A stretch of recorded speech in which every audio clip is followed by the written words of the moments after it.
നമുക്കിന്ന് വളരെ സ്പെഷ്യലായിട്ടുള്ള ചക്കരക്കിഴിപ്പുട്ടുണ്ടാക്കിയാലോ? അപ്പച്ചെമ്പിലാണ് നമ്മൾ ഉണ്ടാക്കുന്നത്.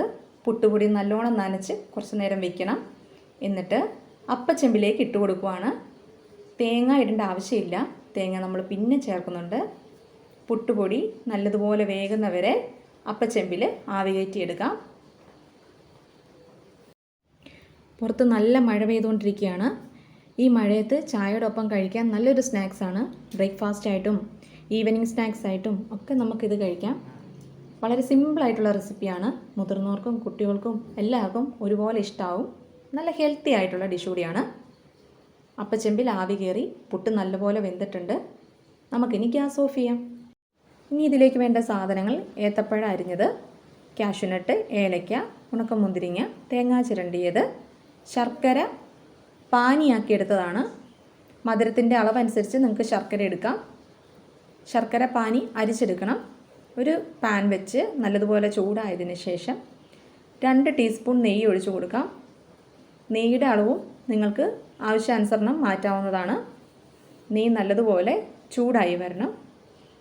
ചൂടായി കഴിഞ്ഞ് നെയ്യിലേക്ക് അരിഞ്ഞു വെച്ചിരിക്കുന്ന ഏത്തപ്പഴം ചേർക്കണം. നല്ല മധുരമുള്ള പഴം ചേർക്കാൻ ശ്രദ്ധിക്കണം, ഇല്ലെങ്കിൽ ഒരു പുളിപ്പ് തോന്നിക്കും.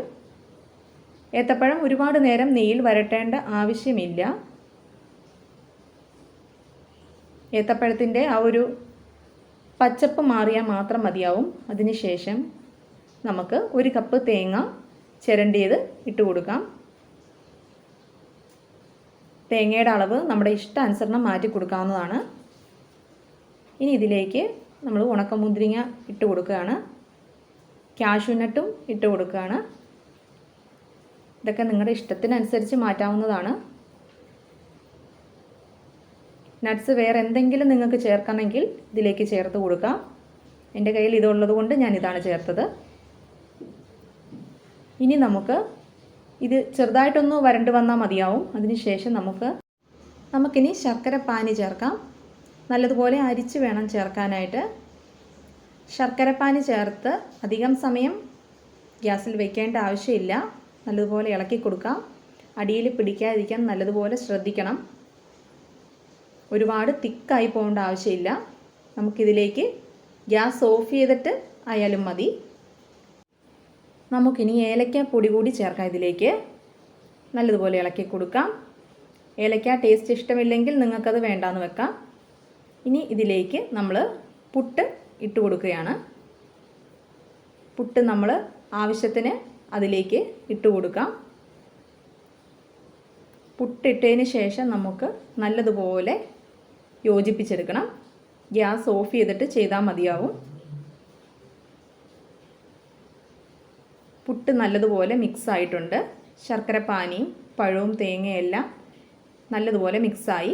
ഒരു വാഴയില വാട്ടിയെടുത്ത് അതിലേക്ക് നമുക്ക് ഈ പുട്ട് വെച്ച് കൊടുക്കാം. വാഴയിലയിലേക്ക് നമ്മൾ പുട്ട് വെച്ചിട്ട് വാഴനാര് കൊണ്ട് തന്നെ നമ്മളത് കിഴി പോലെ കെട്ടിയെടുക്കുകയാണ്. വാഴനാര് വെച്ച് വാഴയില പൊട്ടിപ്പോവാതെ വളരെ സൂക്ഷിച്ച് വേണം. വാഴയില വാട്ടിയതിന് ശേഷമേ എടുക്കാവുള്ളൂ. ഇതൊക്കെ എല്ലാവരും ചെയ്യുന്നതാണ്, അറിയായിരിക്കും. എന്നിട്ട് നമ്മൾ അപ്പച്ചെമ്പിൽ വെച്ച് ആവി കയറ്റിയെടുക്കണം. ഒരു 5 മിനിറ്റ് ആവി കയറ്റേണ്ട ആവശ്യമേ ഉള്ളൂ. പുട്ടൊക്കെ വെന്തതാണ്. ആ വാഴയിലയിൽ ഇരുന്ന് പുട്ട് ആവി കയറി കഴിയുമ്പോൾ ഒരു പ്രത്യേക മണമായിരിക്കും. ഇനി നമുക്കിത് തുറന്നു നോക്കാം. ഈ ചൂട് പുട്ടിലേക്ക് ആവി വരുന്ന പുട്ടിലേക്ക് നമ്മളിനി നല്ല കുറുകിയ തേങ്ങാപ്പാൽ ഒഴിച്ചു കൊടുക്കുകയാണ്. ഒരു അല്പം മധുരമിട്ട തേങ്ങാപ്പാലാണെങ്കിൽ ഒന്നുകൂടെ നല്ലത്. ഞാൻ മധുരം ചേർത്തിട്ടില്ല. തേങ്ങാപ്പാൽ ഒഴിച്ചു കൊടുത്തിട്ട് നല്ലതുപോലെ ഇളക്കി കാഷ്യൂനട്ടൊക്കെ ചേർത്ത് ഇങ്ങനെ കഴിക്കാനായിട്ട് നല്ല ടേസ്റ്റാണ്. നിങ്ങളൊന്ന് ട്രൈ ചെയ്ത് നോക്കണം. വീഡിയോ ഇഷ്ടപ്പെട്ട് കഴിഞ്ഞാൽ ലൈക്ക് ചെയ്യണേ, കമൻറ്റ് ചെയ്യണേ, സബ്സ്ക്രൈബ് ചെയ്യണം കേട്ടോ.